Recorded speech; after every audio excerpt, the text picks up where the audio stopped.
রহমতের ফেরেশতা তো আসতে চায় আপনার ঘরে, আপনি ঢোকার বন্দোবস্তই তো রাখেন নাই। রহমতের ফেরেশতাকে ঢোকার সুযোগই তো আপনি দিচ্ছেন না। ঢুকবে কেমন করে? বিয়ের ছবি, আব্বা আম্মার ছবি, নেতা নেত্রীর ছবি টাঙিয়ে না রেখে অ্যালবাম বন্দি করে রাখেন, প্রয়োজনে দেখবেন। অনেকে বাঘের শোপিস, সাপের শোপিস, কুমিরের শোপিস কে রাখে? আছে না নাই? রহমতের ফেরেশতা আসে না, এগুলো রাখবেন না। কোন প্রাণীর শোকেস, শোকেসের ভেতরে প্রাণীর শোপিস রাখা যাবে না। অনেকে ঘরের মধ্যে পিয়ানো রাখে, পিয়ানো আছে না নাই? বাঁশি রাখে, বাঁশি, গিটার। সব ভালো, তুই একা বাসিস নে, একটু ভালোবাসিতে দিস মোরে। গিটার বাজায় আর গাইতেছে মামায়। আহা, আসে না তোমার ঘরে রহমতের ফেরেশতা, ঠিক কি না?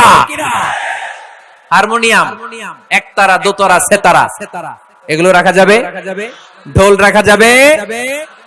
ঢুকে না রহমতের ফেরেশতা।